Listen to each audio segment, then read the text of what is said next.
Kung totoo itong aligasyon, kung totoo itong expose ni Congressman Ongab, may problema dito, pinagluloko nyo ang taong bayan.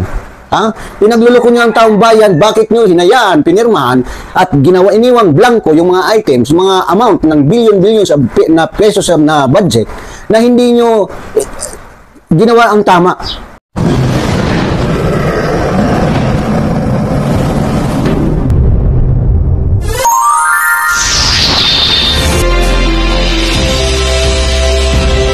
Hello mga kababayan ko, kumusta po tayong lahat? Ito na naman po si Tito's Random World, Search for Truth Channel. Patuloy po tayong maghahanap ng katotohanan dahil ang katotohanan lang po ang magpapalaya sa atin. Sabi nga sa John 8:32, "Then you will know the truth and the truth will set you free." Mga kababayan, sa bidyong ito, pag-uusapan naman po natin yung patuloy, ito po ay karugtong doon sa in-upload ko kahapon tungkol sa na-expose ni Congressman Ongab doon sa kanyang interview na kasama si PRRD na in-expose niya yung problema or anomalya doon sa BICAM committee report. So, medyo nagkaroon ng confusion. Hindi po sa akin. Dito sa mga napanood natin na balita, dahil nga si Pangulong Bongbong Marcos ay nag-react. Medyo ang pag-react niya, sa aking palagay mga kababayan, parang anlayo doon sa isyo. So, panoorin niyo po natin bago po tayo magpatuloy sa pagre-react dahil nga may in-interview si PBBM at pinost ito doon sa presidential communication page ng Facebook. So, mga kababayan, panoorin po natin bago po tayo mag-react. Dito mga kababayan, pasensyahan niyo na po kasi hindi ko alam kung paano pag-expand o pagpalaki ng screen dahil sa Facebook page po ito na natin makukuha itong video clip na to. At pagpasensyahan niyo na po yung background na medyo maliwanag, no? He's lying. He's a president. He knows that you cannot pass a GAA without with a blank. He's lying. And he's lying because he knows perfectly well that that doesn't ever happen. Sa kasaysayan ng buong Pilipinas, hindi pinapayagan na magkaroon ng item ang GAA nang hindi nakalagay kung ano yung project at saka ano yung gastos, ano yung pondo. So, it's a lie. I was watching the news earlier today and people were saying it's 4,000 pages. Paano namin ibubusisihin yan? Ang ganito para titignan namin isa-isa. Hindi na lang. Meron namang kopya that's available on the website of BBM. Tignan ninyo, huwag na ninyo pusisihin isa-isa. Hanapin nyo yung sinasabi nila na blank check. Tignan ninyo kung meron kahit isa para mapatunayan na tama ang sinasabi ko kasi sinungalingan niya. That's my reaction. Okay, mga kababayan, napanood nyo yung interview kay Pangulong Marcos, no? So, dito, napansin ko, ewan kung napansin nyo to, parang ang layo niya doon sa issue. Dahil ang issue po dito, pinag-uusapan ay yung bicameral committee report na pinirmahan ng bicameral committee na yun nga ang aligasyon na doon, base doon sa nakita natin na dokumento na pinakita ay karamihan doon, mga blank ang mga items doon. So, hindi po yung GAA. So, ang ini-explain naman ni Pangulong Marcos ay yung GAA, which is parang ang layo dahil ang GAA is General Appropriation Act na pinirmahan niya yun. Of course, siguro, inayos na nila yun. Pero ang pinag-uusapan dito ay yung, what is this? Yung bicameral committee report. Okay? So, yun yung malaking pagkakaiba po noon. At pangalawa po, itong blank check na sinasabi niya na hanapin niyo doon sa website, hanapin niyo yung blank check na sinasabi. Parang hindi naintindihan ni Pangulong Marcos. I do not know kung napanood niya talaga yung interview doon kina Pangulong Duterte or may nagpinto lang sa kanya. Dahil ang blank check na sinasabi doon niya ay yung blank check na ginawa lang example ni Pangulong Duterte. Ang sabi ni Pangulong Duterte, kung di ako nagkakamali, na yung ganyang ginawa nila na may mga blanco, para ba silang naggawa ng blank check na pinirmahan at bahala na lang kung magkanong ilagay doon sa blank check. Yun yung pagkakaintindi ko. Parang sa kanya, idinirektang ko na ito, kinunik yung check na wala namang dapat hanapin nyo yung check doon. Kung gusto nyo, hanapin nyo yung check doon. Pero parang ang layo. So, mga kaibigan, di po ako rito magaling eksperto, pero sa ordinaryong isipan ng Pilipino na tulad natin, na may mga pinag-aralan naman tayo, hindi naman tayo illiterate, marahil, mga kaibigan, ang nakikita ko rito, tulad ng mga napapanood ko, mamaya may papakita ko siya reaction ng mga abogado, para bang ang nangyayari dito, pinagsasabong si Pangulong Marcos at saka si Pangulong Duterte.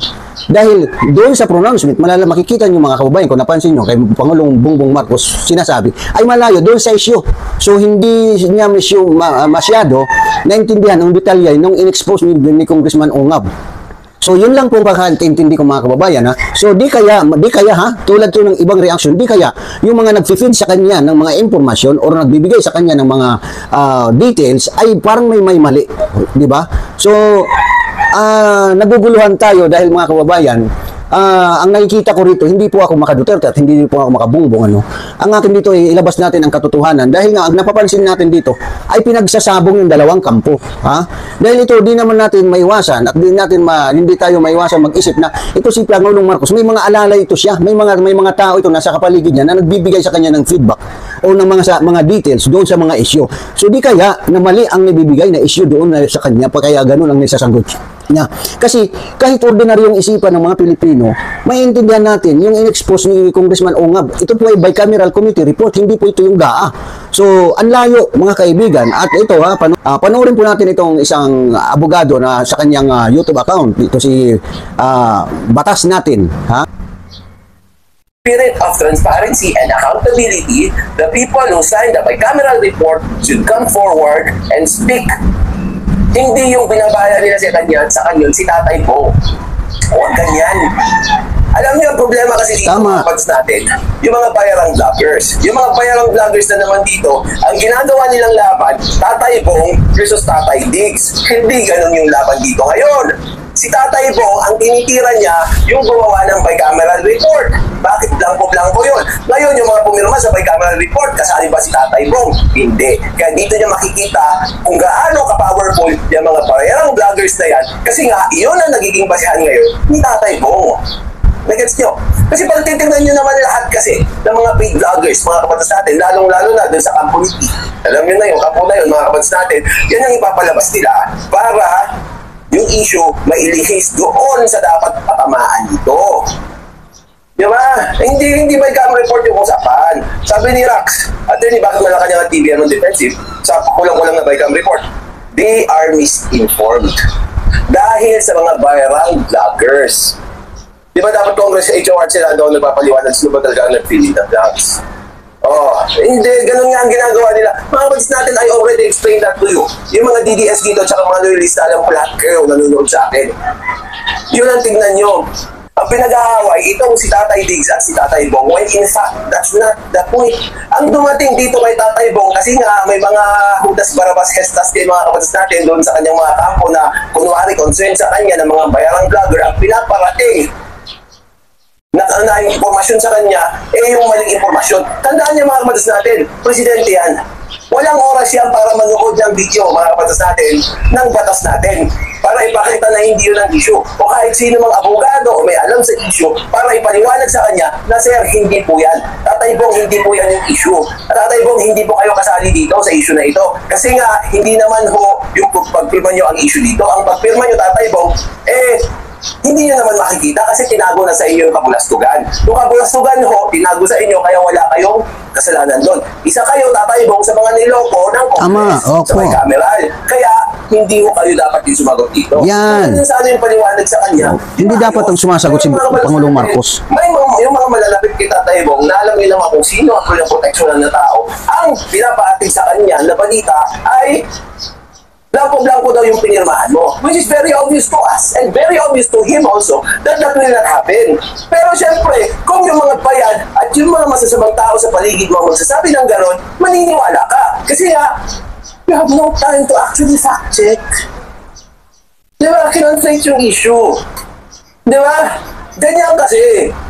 Sinabi ko na sa inyo noon pa, ang problema Congress. Ang pinag-aaway,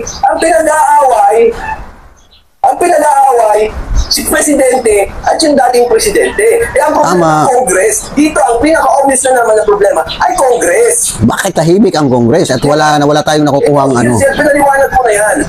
The General Appropriations, the GAC, is 4,000 pages long. There is presumption of regularity dyan. Kaya ito, iba-browse na lang yan kung ano yung nandoon. Kasi nga, iniisip ng presidente dyan na yung kanyang mga alter ego at yung mga congressman nag-uusap na in good faith na hindi sila mangungurakot at ito yung mga amount na ilalaan nila para sa 2025 na pondo. Pero hindi nga yun ang nangyayari. Diba? Kahit anong gawin mong scrutinizing dyan, kung ang ipipresent sa'yo ay entries lamang, there's nothing you can do. Napanood nyo yung komento ni Batas natin na baka lang po may mga tao o mga vloggers, according sa kanya, mga bayarang vloggers, yung mga nag-feed sa kanya na hindi sinasabi ang totoong issue, na gusto lang malihis ang issue, na gusto lang pag-awayin si Bongbong Marcos at si dating Presidente Rodrigo. Okay? Now, mga kababayan, ano po ang totoong problema rito? Ano po yung katotohanan dito? Gusto natin ang katotohanan. Ang katotohanan, sino po ang gumawa ng bicameral committee report? Natural, hindi po si Bongbong Marcos o hindi po yung ating Presidente Ferdinand Marcos. So, ang dapat sumagot dito ay kung sino dapat yung member ng committee, bicameral committee na ang dapat sumagot dito. Dahil sila ang pumirma dito, silang nakakalam dito na hanggang ngayon tahimik sila. Bakit tahimik sila? Itong mga dati, sabi ko nga, nawawalan na ako ng tiwala dito sa mga congressman at senador natin na sabi nila malaki ang pagmamalasakit nila sa bayan, alang-alang sa bayan. Pero kung totoo itong aligasyon na pinirmahan nila ang by committee report na ang iba ay blank items, ito ay panluluko, ay niloko yung bataong bayan, mga kababayan. Niluluko tayo nito. At ngayon, wala ni isa sa kanila, lalo na yung presidenta, Senate President, Senate President and Speaker of the House, ito yung mga naglilid na nagpirma doon sa by committee report. Bakit tahimik kayo ngayon? Ang nag-away-away tuloy o ang nagsasagutan tuloy ay si dating Pangulong Rodrigo Duterte at si Pangulong Marcos. So, kayo ang dapat ang sumagot nito dahil kayo ang may kagagawan nito. Kung totoo itong aligasyon, kung totoo itong expose ni Congressman Ongab, may problema dito, pinagluloko nyo ang taong bayan. Pinagluloko nyo ang taong bayan, bakit nyo hinayaan, pinirmahan, at iniwang blanco yung mga items, mga amount ng billion-billions na pesos na budget na hindi nyo ginawa ang tama. Di ba mga kababayan, medyo nakakataas ng dugo. Dahil itong mga inaasahan nating senador na magtatanggol sa ating bayan, itong mga magtatrabaho para sa atin, ang inaasahan natin na ang kapakanan ng taong bayan ang gagawin, pero ano itong ginawa nila? Hanggang ngayon tahimik sila. Bakit tayo tahimik? Dahil baka totoo ang sinasabi ni Congressman Ongab. So wala sa inyo nagsasalita. Mayroon ako siyang napanood dito na isang statement ng kapatid ng ating Pangulo na si Senator Amy Marcos. Panoorin natin ito mga kababayan. Dahil after dito, magkukomento tayo ulit. Tigumpa ang bibig ng mga senador sa issue ng mga blankong items sa bicameral report kaugnay ng 2025 national budget. Wala pa ni isa sa kanila ang nagbibigay ng reaksyon sa issue. Ang presidential sister naman na Senator Amy Marcos, sinabi na ipinahayag niya noon ang nakitang problema sa nooy panukalang budget. Ang problema, ganito, hindi po ako pumirma ng budget. Makikita po nila yung pumirma. Kaya itanong na lang nila sa itong senador kung ano po ba talaga kung meron nga. Ang akin, nag-privilege speech na po, tapos sinabi ko na, nakita ko mga problema, at matapos noon, hindi na ako pumirma.